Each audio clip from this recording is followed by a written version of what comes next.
Hi folks, welcome to my channel think and grow with Shankar. आज फिर से मैं लेके आया हूँ एक नया video, top 5 function of Excel. आज का वीडियो बहुत ही इंटरेस्टिंग होने वाला है। मैंने पूरा प्रैक्टिकल एग्जाम्पल के साथ लेके आया हूँ। If you like my content, kindly hit the like button and subscribe my channel. Let's jump into the video.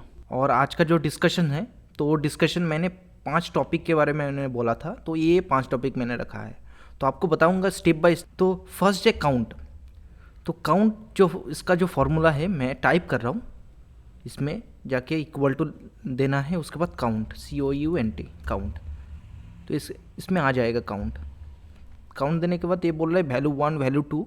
तो ये वाला जो मेरा वैल्यू है मेरे को चेक करना है कितना नंबर है मेरा, तो इसके ऊपर उसके बाद एंटर।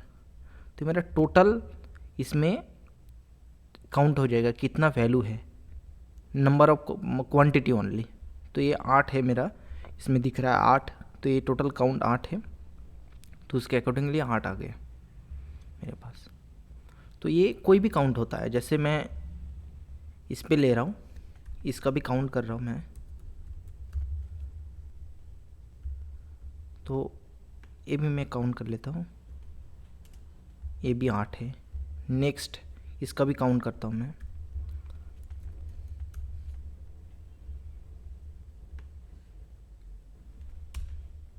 ये 9 है मेरा, तो ये टोटल 9 है क्वांटिटी, और ये 8 क्वांटिटी है। तो इसके अकॉर्डिंगली आप कोई भी नंबर है आपके पास तो आप काउंट कर सकते हो। उसके बाद है काउंट ए। देखो मैं आपको दिखा रहा हूँ क्या प्रॉब्लम है।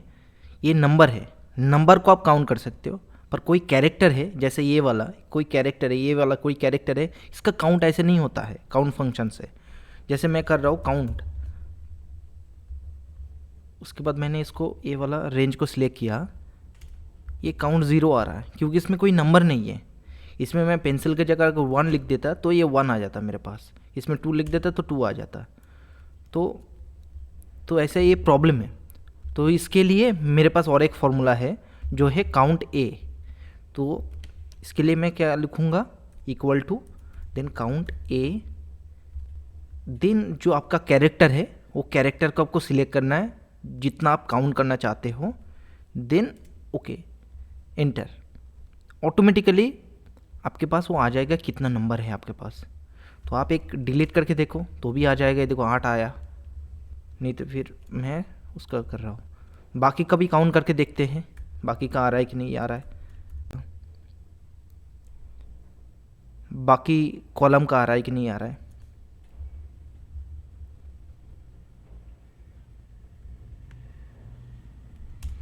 ये भी आ रहा है। तो एक कैरेक्टर के लिए ये काउंट ए फंक्शन यूज़ होता है।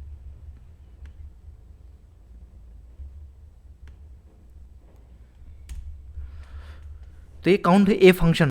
अभी काउंट इफ के लिए आपको क्या करना है, इधर काउंट इफ आपको लिखना है। काउंट इफ ये किस लिए होता है यूज़, कि मान लो कोई रिपीटेटिव वर्ड है या फिर कोई भी वर्ड है, जैसे आइटम नेम है, तो पेंसिल, बाइंडर, पेन, तो ये भी जो भी नेम है ये कितना बार आया है मेरे पास वो काउंट करना है मुझे। तो आपके पास अगर बहुत ज़्यादा बाल्क डेटा है तो उसको आपको काउंट ऐसे मैनुअली नहीं करना है, आप ऑटोमेटिक काउंट कर सकते। जैसे पेंसिल 1 2 3 4 5 6 ऐसे बार आया है, तो आपको ऐसे मैनुअली काउंट करने की ज़रूरत नहीं है। तो आप क्या करोगे, पहले रेंज सिलेक्ट करोगे, पहले रेंज सिलेक्ट करना है। तो ये मेरा रेंज है, रेंज मैंने सिलेक्ट किया, कॉमा मैंने दिया। उसके बाद क्राइटेरिया बोल रहा है, तो क्राइटेरिया के लिए मैंने एक सेल सिलेक्ट कर रहा हूँ। मैं आपको बता रहा हूँ क्यों सिलेक्ट किया, मैंने सेल सिलेक्ट किया। तो ये वाला सेल को मैंने एक कलर दे दिया। तो ये वाला सेल में मैंने कुछ नहीं डाला ना अभी, ये वाला सेल के लिए। तो ये वाला सेल में मैंने कुछ नहीं डाला, मैं इस सेल में मैं जो आइटम डालूंगा तो ऑटोमेटिकली ये काउंट हो जाएगा मेरा। जैसे मैंने पेंसिल डाला ये सेल में, तो ये वाला सेल में मैं जैसे पेंसिल डाला तो ऑटोमेटिक ये पेंसिल मेरे को दिखा दिया कितना बार है। मैंने ये सेल को मैंने सिलेक्ट किया था I14 को, तो ये सेल में मैं जो डालूंगा ऑटोमेटिकली उसका काउंट मेरे को बता देगा। जैसे मैं पेन डाल रहा हूँ, PEN पेन, ठीक है, तो ये एक बार आया है मेरे पास, एक बार है। जैसे मैं बाइंडर डाल रहा हूँ, तो ये 2 बार है बाइंडर मेरे पास, बाइंडर डाल रहा हूँ तो 2 बार आया है मेरे पास। तो ऐसे आप चेक कर सकते हो, कोई भी नंबर चेक कर सकते हो। चलो आपको दिखा देता हूँ दूसरा वाला, ऐसे रिप्रेजेंटेटिव का करके दिखाता हूँ आपको। तो काउंट इफ आपको करना है, काउंट इफ, उसके बाद जाके आपका रेंज, फिर से रेंज आपने लिया, उसके बाद जाके कॉमा, उसके बाद एक सेल सिलेक्ट कर सकते हो या फिर कोई भी एक नेम भी सिलेक्ट कर सकते हो। जैसे मैं इधर से भी चेक कर सकता हूँ, जैसे जॉन्स, उसके बाद इंटर। तो ये जॉन 2 बार है मेरा, तो ऐसे भी कर सकते हो आप।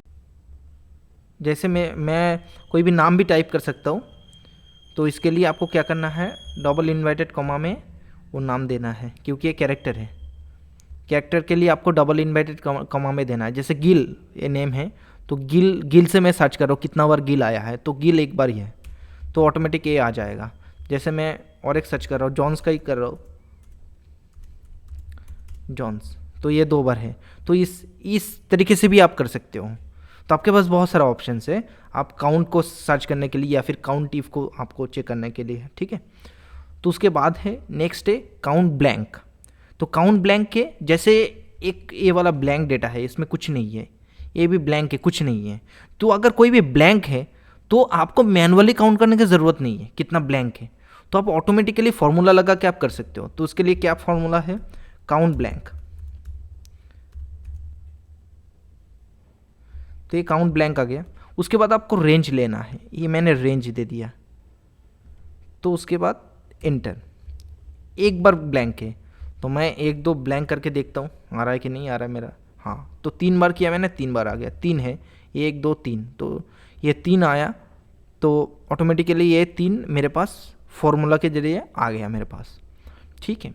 तो मैं दूसरा चेक कर रहा हूँ, इसमें मैं कुछ कर देता हूँ।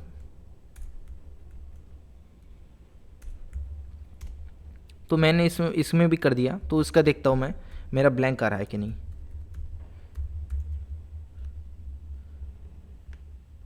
ये मेरा रेंज है, ये 4 बार ब्लैंक है, देखते हैं 1 2 3 4, तो 4 बार मेरे पास ब्लैंक आ गया। तो ऐसे आप ब्लैंक को भी काउंट कर सकते हो। 5 नंबर मेरा फॉर्मूला है वो सम इफ है। तो सम इफ के लिए आपको सम इफ क्यों चाहिए, मैंने ऑलरेडी सम और ऑटो सम मैंने दिखा दिया कैसे करना है पहले वीडियो में। अभी आपको सम इफ क्यों चाहिए,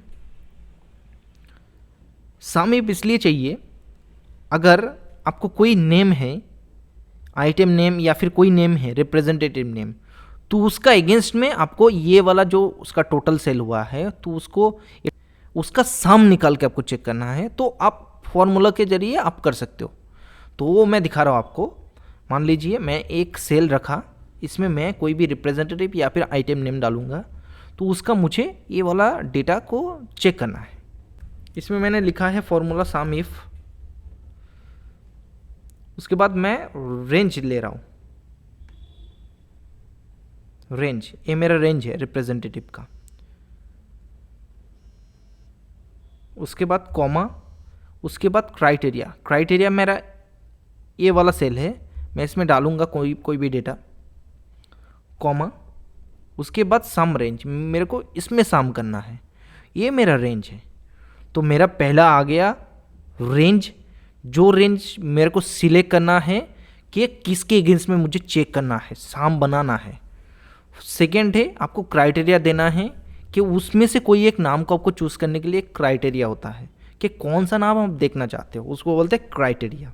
एंड देन आपका जो डेटा के ऊपर आप सम करना चाहते हो उस डेटा को सिलेक्ट करना है, उसको बोलते हैं सम रेंज। तो उसके बाद आपको इंटर कर देना है। मैंने कुछ नाम नहीं डाला है इसलिए 0 आया है। मैं नाम डालता हूँ, जैसे जॉन्स का मैं नाम इधर से कॉपी करके इसमें मैं ओनली जॉन्स का नाम डालता हूँ। तो जब जॉन्स का नाम डाला मैंने, ऑटोमेटिक मेरे पास सम आ गया, इसका जॉन का सम आ गया। मैं चेक कर रहा हूँ उसका जॉन का मैनुअल सम करके देखता हूँ। ये उसका जॉन का डेटा है प्लस जॉन्स, ये जॉन्स का डेटा है, ये देखो। तो ऑटोमेटिकली जॉन का डेटा आ गया। तो ऐसे आप सम इफ का भी फंक्शन लगा के आप ऑटोमेटिक कोई भी नाम के हिसाब से आप कर सकते हो। मैं दूसरा दिखा देता हूँ आपका, जैसे एंडरसन का दिखा देता हूँ। ये एंडरसन का डेटा है। कोई भी नाम आप लेके आप ऐसे कर सकते हो, प्ले कर सकते हो। ये था आज का टॉप 5 फंक्शंस एक्सेल के बारे में। आपको अगर अच्छा लगता है तो आप चैनल को सब्सक्राइब कीजिए, लाइक शेयर एंड कमेंट कीजिए। Thank you.